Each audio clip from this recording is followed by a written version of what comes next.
Pleasant evening to you and welcome to KORERO, your trusted platform for deep political insight and conversations that shape our nation.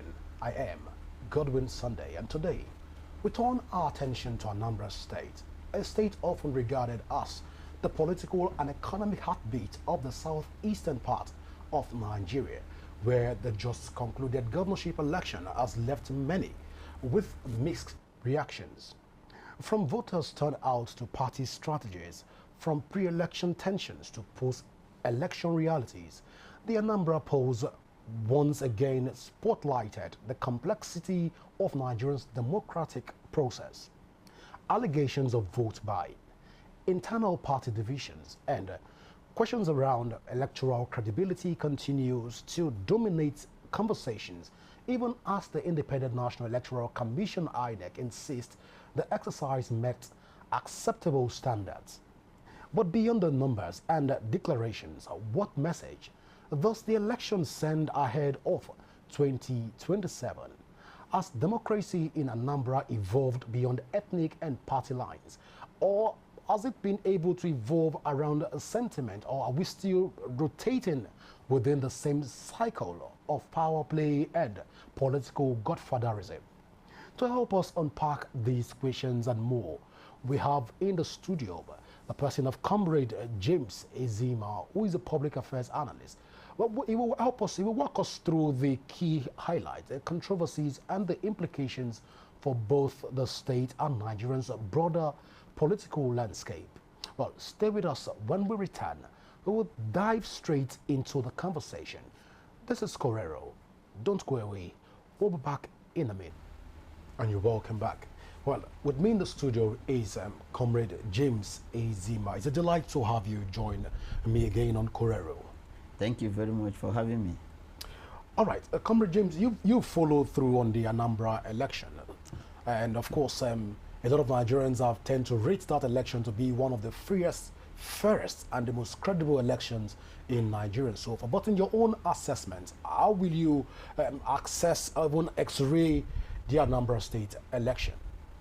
Well, Anambra State election is predictable in the sense that is a state that is so unique when it comes to governorship elections.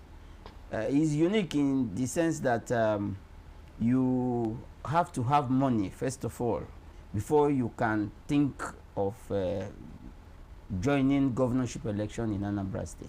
That's primary. You must have enough money, so your pocket must be deep. So, and that is it.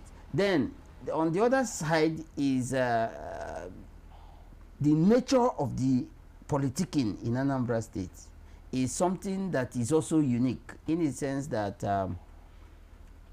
if you are not able to be dropping money during the campaigns, nobody will hail you. But if you are dropping money, everybody will hail you, and everybody that hails you tells you that you are the person that is going to win the election. And that is how Anambra election is. So it is such a unique environment that there are things that don't happen every other place in the country that happen there. And when it happened in a way and manner that he just moved from different degree to another. That is why you saw that most people are, if it depends on which camp you belong. Some who are saying that is the freest and fairest election belong to the Apga camp. Then the rest of the people are crying foul, talking about vote buying and all the rest of the things. But when it comes to issue of vote buying, Anambra is a special case. It's a special case in the sense that it's about who is able to outbuy the other. Who is able to outbuy the other. That's what we can be talking about in Anambra, because virtually every candidate in Anambra who wants to win must spend money to buy votes. All right. So you are saying that the election is free to the winners.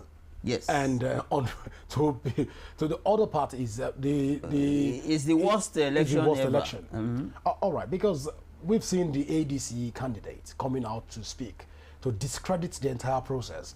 Of course, the AAC candidate, President of Choma, have also been on social media saying, of course, this is not election. It is rather a transaction from our own point of view. But then you've made a very salient point that if you don't have money, you might not be able to stand your ground in ANAMBRA state elections. So what does this speak about? What does this say about our elections in general? It still goes back to the same issue that we see in different shades across the country when it comes to defining what democracy is.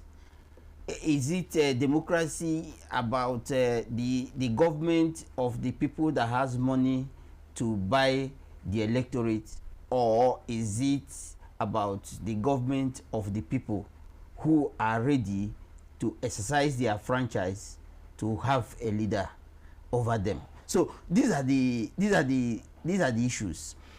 You know, Anambra has become a state that you can always predict who is going to win, because when you look at the financial capabilities of the candidates, you'll be able to know whether this person is going to win or the other person is going to win, because you have to be able to spend enough money to be able to win. And that's why it was not surprising when the candidate of APGA in that election was openly telling people, you know, his lieutenant, that look, anybody that wins his polling unit, you have a reward. If you win your local government, there's a reward for you. If you know, all those kind of things. So that is how elections are in Anambra State. So you don't just go there and do normal voting, or doing that you are whether you are popular or not is not the issue. All right, let's talk about the electoral umpire, INEC. We have been doing a research, and in order to know the costs, general cost for planning this election, but then it tends to be a very dicey conversation, because the figures are not out there, even in public domain. At this point in time, should Nigerians be demanding for INEC to give us cost, or INEC should voluntarily do this on their own? It's not just about demanding from INEC. Even political parties are supposed to, you know, submit their campaign expenditure, the funds that was spent at every election. These political parties are supposed to submit their campaign spending to INEC, because INEC is not just an umpire to conduct an election. INEC is also a regulator. Is a political party regulator. So it's not just an umpire that you just conduct election. No, INEC is supposed to audit political parties and audit their spending. And that is the aspect that we have a problem with in Nigeria, that we don't have, even when they peg political campaign spendings, you cannot determine how much anybody spent, because most times the money they spend in cash. So even some of the people that were arrested for vote buying during this election, you saw them with the cash. So nobody is doing vote buying by transfer, or campaigns are not. Campaign spendings most times are just by cash. So you cannot actually determine how much was spent until INEC will now go back to the drawing board and make sure that there is a law, because in Nigeria we must have a law for everything. Even how to eat food, you might have to make a law. If anything that you want to do in Nigeria, there must be a law in black and white. And even the laws in black and white are not obeyed, how much less the one that is moral. So these are the issues. So INEC have to go back to the drawing board, finding a way to have in black and white how campaign spending should be done, whether it should be done electronically, or it should be done by bank to bank transfer, or it should be by cash. And if it is by cash, when you withdraw, how will INEC monitor to know the amount you are withdrawn and the amount you are spending? And then what of the money you get from other sources that are not from the political party for that particular that is sponsoring that particular candidate? So how do you monitor other sources of funding that comes to the campaign organization? So these are some of the complex issues that INEC have to look at. But in all, even the political parties, are they willing to submit to audit by INEC? Because I'm not sure that INEC has published the audited account of political parties in recent years. So these are some of the things that we have to start to make such demands right now. All right, I understand that we've been joined also by Dr. Tonye Clinton Jaja, who is joining us all the way from the United Kingdom. Well, so good to have you join us tonight, Dr. Tonye. Hello, good evening. To have you join us, Dr. Tonye. So, Dr. Tonye, let's from the international space, looking at Anambra state election, what do you make of these electionary processes, and how does this define Nigeria in terms of its international presence? Of course, we know that prior to this time, a court in Canada tagged two Nigerian political parties, the All Progressive Congress and the People's Democratic Party, as a terrorist network. But then, seeing election of this magnitude, a lot of people have adjourned to be free, fair. What is the international perception of the elections in Anambra State? All right, I would refer to credible observers like Yalga. Yilga. There's an observer, and their report is that there was a lot of vote buying. So by all political parties, not just they didn't specify one political party. Everybody was guilty all political parties were guilty of it. So if you read, I read that judgment by Canada, and the Canadian court said it's a complicit arrangement. It's not just one person. You can't blame only INEC. The political parties, the security operatives, the police, they're involved in messing up elections. So it's not just one person involved. So we have a lot of work to do. It's not just INEC, the police officer who allows themselves to be used during elections. So it's a combination, it's multi-actors in this thing that messes up our image internationally. So what is your general take on the just concluded Anambra state election? If internationally, of course, you observe the election, will you adjudge it to be free, fair, and credible? Well, when there is massive vote buying, it's no longer free and fair, because the money induces votes. You can no longer mention free and fair. People are seeing these things, both within Nigeria and outside, and we don't have credibility, that sort of confidence. People don't have confidence in our electoral process. I was in the Gambia when the Gambia switched from a dictator that had ruled for 22 years. There was an election. He was voted out, and that's when you say there was an election, free and fair. And the All right, dictator let me was come back fighting to the studio to hand you, over power to the comrade new James president, Ezima. the person There's that was been this elected. debate. But ECOWAS moved Because we in saw the number of and voter made sure apathy with in Anambra forces, State. made Literally, sure a lot of that young people were literally playing football on the street on the day of election, where they're supposed to carry out their civic responsibility. You are more of a field person. So let me throw this to you. Should we begin to have conversations around arresting people that fail to participate in elections? Should we begin to, at this point, tagging it to be a criminal activity if you fail to carry out your civic responsibility? Or how do we correct this abnormally to ensure that it doesn't spill over to other states, and other states begin to learn the negative vibes that we've experienced so far from Anambra State? How do we correct these anomalies? You see, these things are not just about the people who don't want to vote. It's also about the players themselves.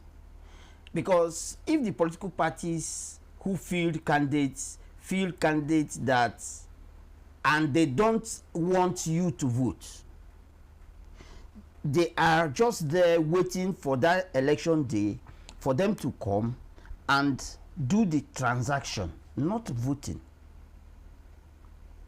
And that's why if you watch in Anambra, there is always this kind of slow start of elections, because most of the electorates are waiting to know how much is each of the political parties going to pay per vote. We heard they were saying egoli.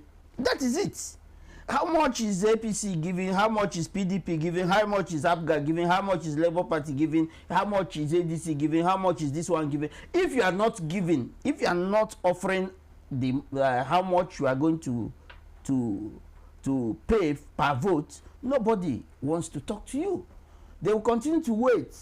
And then, you know, I have participated in monitoring Anambra election in the past. So, you know, sometimes this money is progressive. It's just like as if you are in the stock market. Everybody is observing to know when the price is high so that they can sell, you know. So most times you discover that some of these people, voters in Anambra, will be waiting to know when the price will go higher.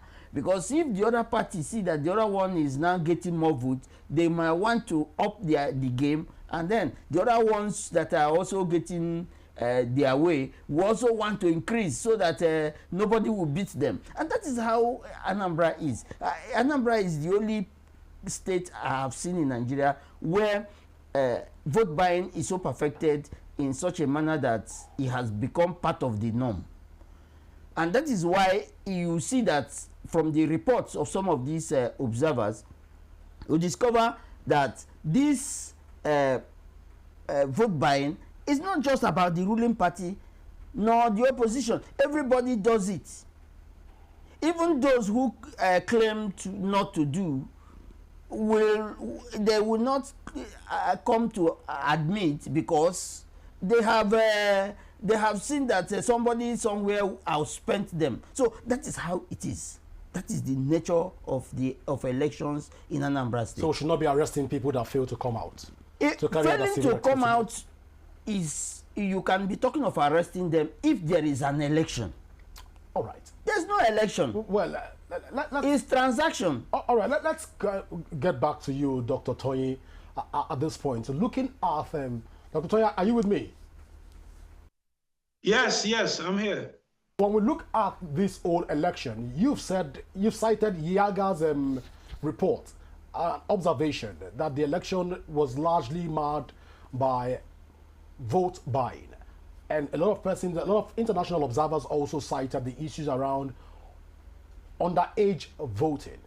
Looking at issues of this magnitude that are sprang forth from Anambra State election, as a recommendation to INEC, should we be also having conversation around annulling election if these all things like Comrade James here have said that it has become like a reoccurring phenomenon and a common decimal factor? As a way forward, should we begin to annul election of this magnitude if vote buying is openly carried out by political parties as a recommendation to INEC? What should we do?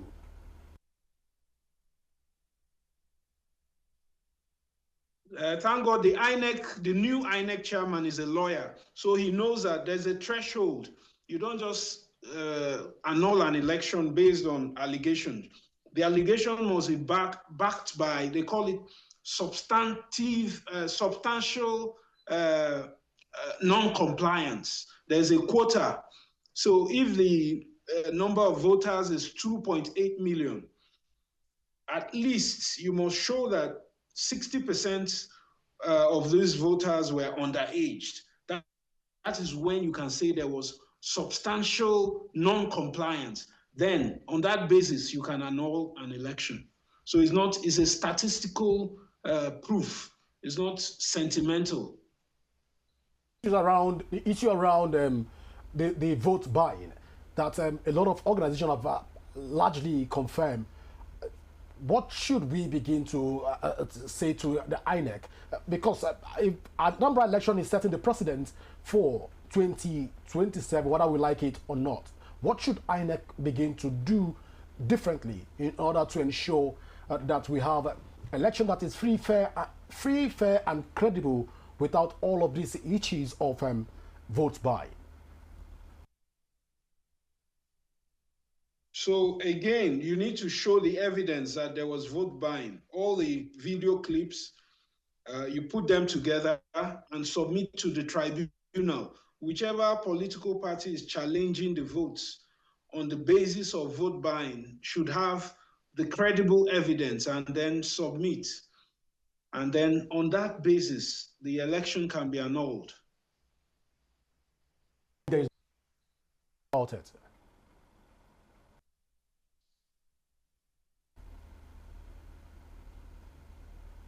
So I'm asking, until we get to that point, there is nothing INEC can do about it. INEC must abide by the Electoral Act. They do not have the power to do things on their own.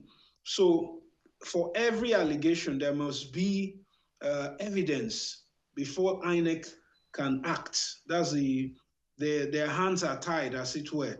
They must present credible evidence before they take any decision. That's interesting. Comrade James Ezima, looking at this situation, very dicey one, INEC cannot annul the election. Of course, they have to declare winners. If you have, we have one chorus. If you disagree, go to court. Yeah, there must, like he said, there must be substantial non-compliance, before there could be an annulment at the level of INEC before the declaration. But if there is, people do not adduce evidence. That's why I was saying that, you see, this vote buying thing is a cut across. It's not about one political party. And that's why it's very difficult for you to now, for any of the political parties to now come and use vote buying as what they could say is the reason why they are seeking annulment of the election. It is not going to fly because virtually all of them were involved. So you cannot be involved and then I'm involved, and you now want to use the same reason to say that because I outperformed you in the act of vote buying, then the election should be annulled. In fact, they will not. Most of them will not even present vote buying as their major reason for asking for annulment. And then in any case, I don't see that election being annulled because some of these allegations are difficult to prove.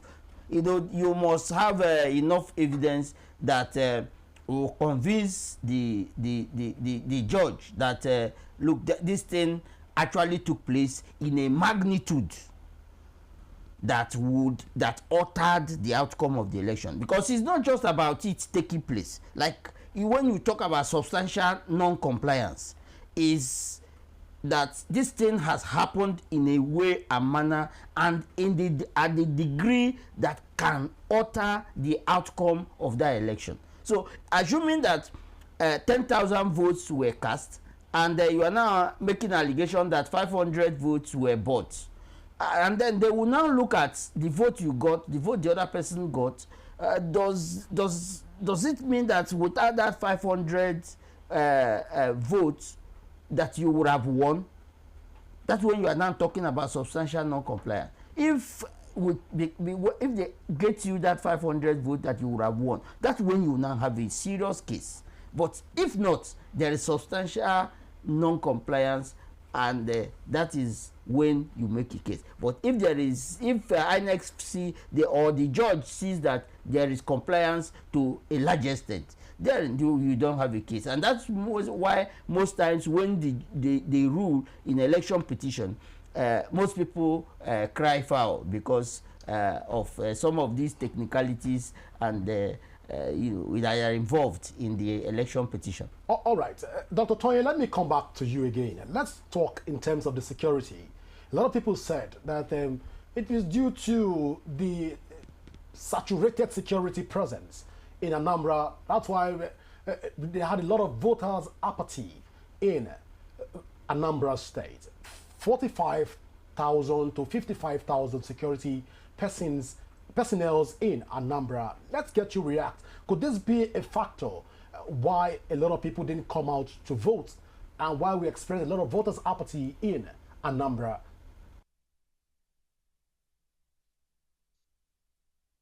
Yes, it's also a contributory factor.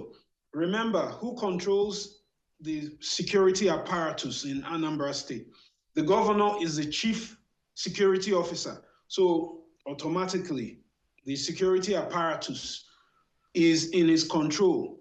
So you should know that's a factor that could tilt things in favor of whoever is the incumbent governor.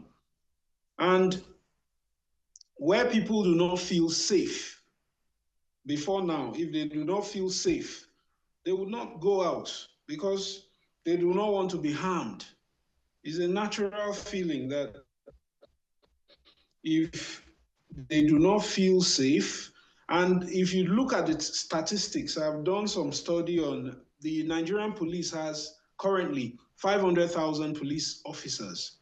The UN recommended quota is one policeman to about, I think, 500 or 5,000 citizens. Nigeria is way, way below that.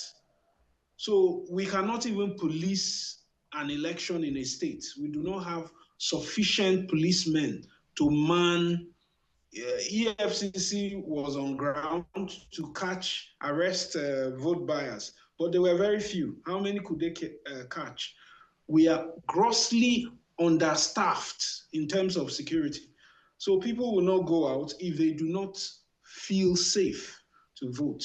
So then when you put this together, you cannot arrest people for not voting because Section 22 of the Constitution says the duty of the government is to protect lives and property. When the citizens know that the government does not have the personnel, staff to provide protection, they know, they see it. So you cannot turn around and arrest them for not going to vote when their lives and property are not safe if they go out. So these are the contradictions we need to deal with. Interesting. Let me come back to Comrade James. Looking at this whole situation, of course, INEC said they over-prepared for the election and they've delivered magnificently well. But generally, how will you rate INEC under the leadership of Joash Amopitan? Well, it is too early in the day to, because you know that INEC preparation for this election has long begun before the appointment of Professor Amopitan. So you cannot actually begin to rate him based on Anambra election, even as people have said that this is a test case, but in the real sense of it, it cannot be a real test case because the design for that election was not by him, and he just came and inherited whatever was on ground. But, so after the the election, we are still going to have another off-cycle election, which he will be fully in control and in charge. And then we can be able to say whether he has performed well or not. But in this particular case, I don't think it will be fair to start rating him based on another election. You can also take away the fact that he can as well change the rules in the middle of the game. He would have as well adjust the policies. If the election has failed, who would we have attributed the failure to? Well, now that it has succeeded, there's a leader. That's a leadership. Even there's no leadership vacuum. In INEC. So what is that when you talk about whether it has succeeded, it depends on perspective. All right. So it depends on the perspective. For those who lost the election, rate INEC right now. For those who lost the election, INEC said 8:30. They're going to come out by 8:30, and they came out by 8:30. No, in terms of deployment of materials, in terms of virtual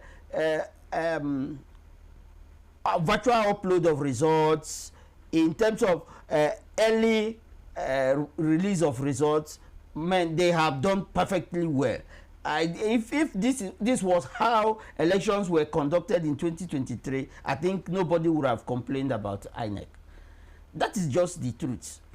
When people already knew how the results were going even before INEC made the official announcement, because in the IREF they were having real-time upload of some of these results as they were coming, and that is what we wanted to have in 2023 that the glitches within the system did not allow us to have. So we should give it this particular kudos. Sure. And call it to Professor Joash Amopiton.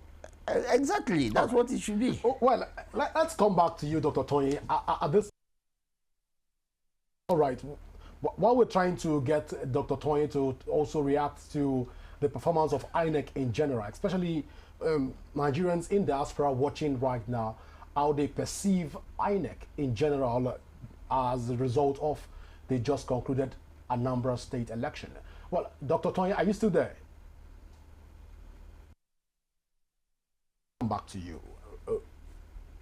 When we look at this whole election process in Nigeria, you've said that it depends on which side of the divide you fall. Exactly. You will rate it as being credible, as being free, fair, and also credible. Exactly. But then, in the generality of the election, for the first time in Nigeria, we saw an election where there was little or no ballot box snatching. Let me tell you about ballot box snatching. All right. Ballot box snatching does not always take place in Anambra State. It's not part of the issues that. So it's not peculiar. It's not one of the issues we have when elections are conducted in Anambra State. Ballot box snatching, ballot box stuffing, and all those stuff. Because why? It is about money. It's about money. So nobody is going to struggle with the ballot box and all those togri and all those. No, it is about how much are they giving for per vote. That's just it. Everybody will collect their money and go home. So that is what we are talking about. But this thing is done in such a way that if you are not there, you will not know. It's only those people who were at the polling units that will understand the game that went and the transaction that went and all the things that happened at that place. You see, one of the elections I monitored in Anambra State, you will see people sitting quietly as if they were just sitting down. But you don't know that the transaction is ongoing. You will see them carry their bags, or like in the case of some of them that were arrested by EFCC, you saw somebody carrying a carton. The carton is as if it was just a normal thing that the person, but it was money that was inside, and those money are for transaction, are for vote purchases. So if you are willing, and you know, the thing is such that people already know the price that you have offered, so the voters will willingly come to you, that who they know that the amount they are giving is the XYZ, and then they come to you willingly. So the thing is such in an orderly manner that most times the security agencies there may not, if you are not very, very observant, and then you are not very dutiful, you may not even understand what is going on. And because some of these security agencies are even brought from outside, so you will not even understand what is actually going on, because things are just happening as if people are just interacting, as if people are just talking to each other. You don't know that there is a transaction that is ongoing, and the votes are bought and sold even in your very presence, and you will not be aware. So these are the things that we are talking about. So when some of these observers are now telling you that vote buying cut across political parties, they know what they are talking about. Well, so you've taken us down memory lane, and right now we are here. Where do we go from here as a people? How do we begin to correct this vote buying syndrome that we've experienced? Because Osun State election is just by the corner, off-season election. Also, we have the FCT election coming up. So we won't have this spillover of vote buying that we've seen, allegedly seen play out in Anambra. How do we correct these abnormalities? Well, it will take all the stakeholders to come together and agree on how to deal with the draconian issue like vote buying. Because vote buying in itself, you have to first of all deal with the issue of hunger. If you don't settle the issue of hunger in the land, it will be difficult to even stop vote buying, because people are hungry and then they want to survive.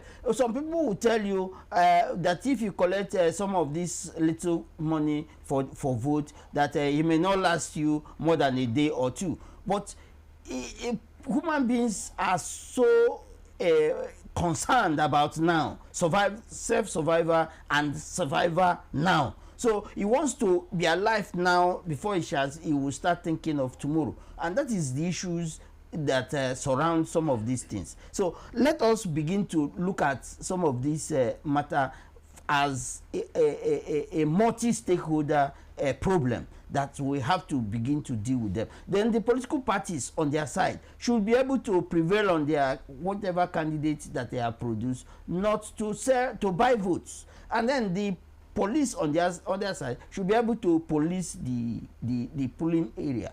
And then the EFCC, ICPC, and all the anti-graft institutions should also deploy their people. So it is not something that you can now talk about only one stakeholder dealing with it. INEC on its part should be able to come up with a regulation on how to deal with vote buying, because vote buying is such that you cannot really blame it on one of the stakeholders. It is something that every stakeholder should come together and deal with once and for all. But the first step in dealing with it, if we must succeed, is to deal with the issue of hunger, poverty in the country. Because a poor person does not reason very well, and a hungry man does not reason very well. And that's why they will tell you that a hungry man is an angry man, because a hungry man does not have this mental health that to decide for about tomorrow. They are not thinking about tomorrow. They are thinking about now. How do I eat? How do I feed myself? How do I survive now? And that is where the problem is. Until we deal with it, we cannot go anywhere as far as dealing with some of these issues that has to do with vote buying is concerned. Well, a lot of persons have come out to say that the Electoral Act has overstayed its welcome, and as such, we should begin to think how to make it evolve to reflect current realities of Nigeria. Looking at what has played out in Anambra State, do you agree with all of these submissions? You see, I will agree. I will agree because, you see, Nigeria is such a country that we must write law about everything, you know. There is no way for us to begin to know that this is what is right and this is what is wrong. Who doesn't know that vote buying is wrong? Even the perpetrators and the beneficiaries of vote buying, they all know that it is wrong. They know it's illegal. They know it's unlawful. It is immoral. They know. But are they ready to?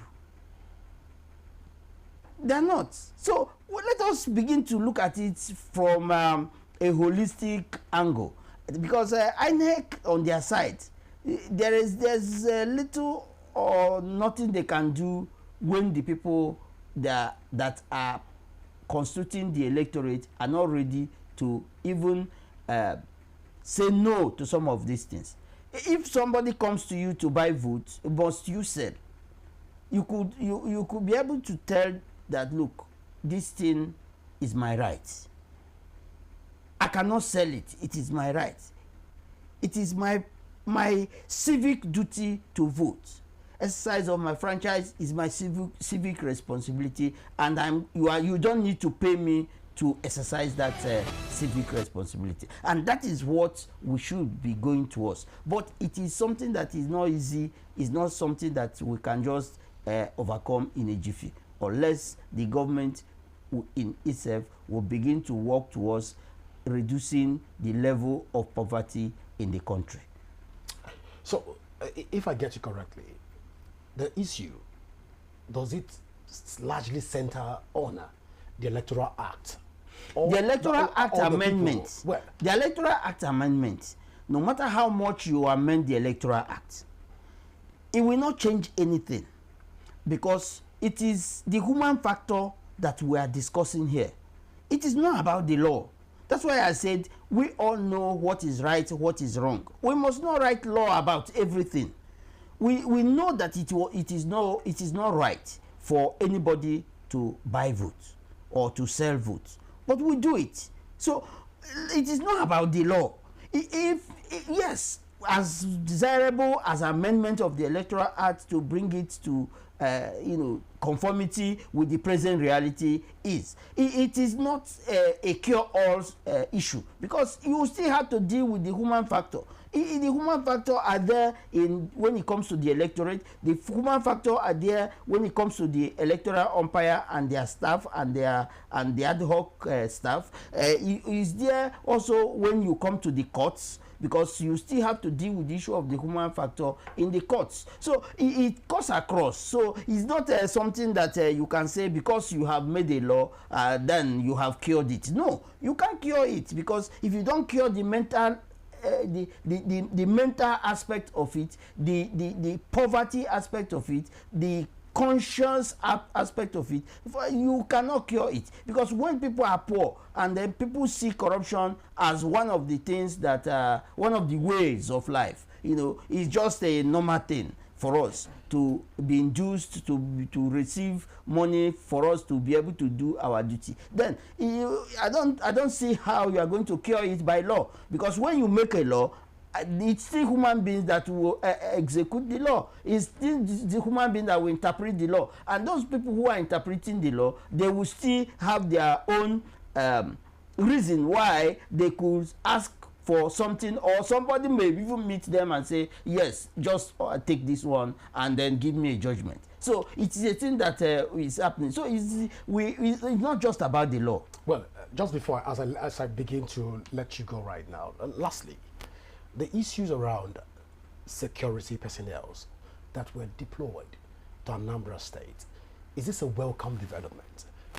Can we sustain this pace in Osun State, in the FCT, and by extension come 2027? Can we sustain this pace of deploying 55,000 security personnel to each state come 2027?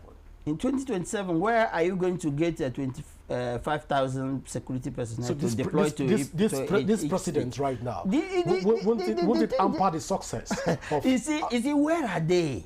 You saw how Doctor was talking about the number of personnel that we have. You cannot be talking about deploying 25,000 per state. If you deploy 25,000 per state for election duty alone, then what are the number of personnel that you will now deploy for other operations?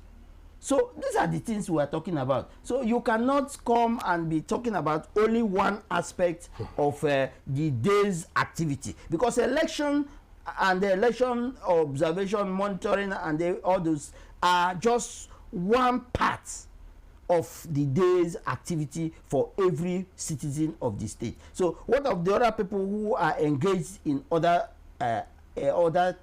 things?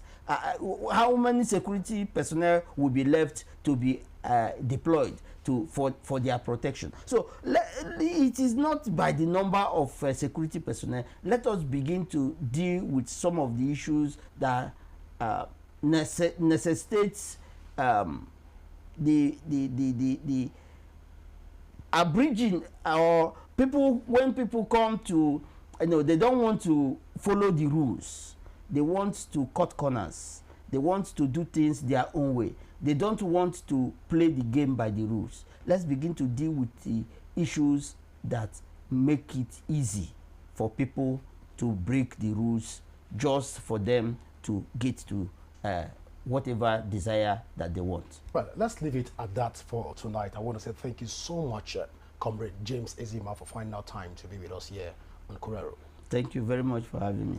Dr. Tony, I want to say thank you so much for also joining us from UK. I want to appreciate both gentlemen for their time. Well, this is how far we can go on the show today. Don't forget that you can follow us across all our social media handle currently showing on your screen. And you can also download the Rapid TV app from your Android and iOS devices to keep track of our broadcast. My name is Godwin Sunday.